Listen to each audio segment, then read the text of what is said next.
Hey, here with us now for a look at the crypto industry heading into the new year. Michael Sonnenschein, Grayscale CEO. We got a crypto super PAC trying to get things done. Maybe that's what's maybe that's what's needed to get Congress to finally do something.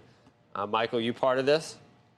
So that was actually just announced this morning. You know, for us at Grayscale over the last year, we've spent, I can't even tell you how many weeks on the Hill, really ensuring that we're advocating for our investors and making sure that as our regulators are looking at crypto, they're doing so through a really informed lens. So for us, it's really been more about education.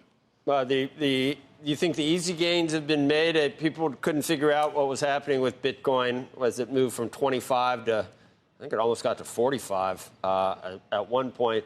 But now, you know, we're talking about 41,000. Even gold, I think, was trying to get through 2,100, and it failed in trying to do that. This was all interest rate related and pivot related, and the perception that maybe the Fed eases next year with some cuts.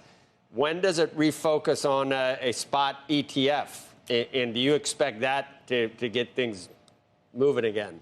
Well, I think if you look back at this year, the price appreciation you've seen in Bitcoin has really been driven by both the macro and micro forces. I think you're right on the macro front. Inflationary pressures, rising rates have caused investors to think about Bitcoin as a store of value or, you know, a hedge in their portfolios.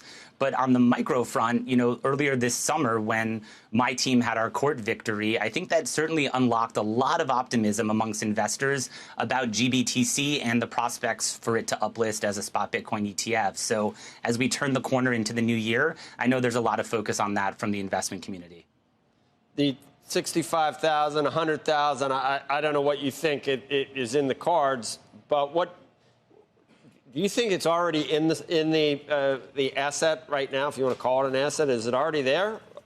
Once it happens, do you expect it to go to new highs, or it just seems like we've already paid a lot of it forward with the move we saw from, I mean, it was as low as 17,000 this year. Sure. Well, you know, Joe, I'm not one to make price predictions, but I do think there is a lot of optimism again in the market. I think a lot of investors are adding Bitcoin to their portfolios. And when we look ahead to the hopeful approval for spot Bitcoin ETFs, it really is going to unlock the opportunity to a part of the investment community that, for better or worse, but I would say for worse, has unfortunately been locked out of the opportunity to participate in having Bitcoin exposure in their portfolios. So we're really talking about the advised market here in the US, which is today about $30 trillion worth of advised wealth that we hope the approval of spot Bitcoin ETFs, the uplisting of GBTC, will allow for that opportunity and for those investors to partake in it as well. The super PAC, I think, is going to earmark certain crypto-friendly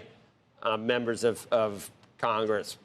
But you've got, you know, on the other hand, when Jamie Dimon gets in front of senators and says that the only use case for Bitcoin is for terrorists and money launderers, and then you got Elizabeth Warren and other senators all nodding, I mean, you got to worry about that. You don't, you know, a spot ETF is one thing, but an outright ban isn't totally, look at that. The only use case for, I mean, that is, I don't know. Jamie's a smart guy. It's always kind of surprising to me when I read something like that. But he's not, you know, he's pretty outspoken and frank about what he does believe.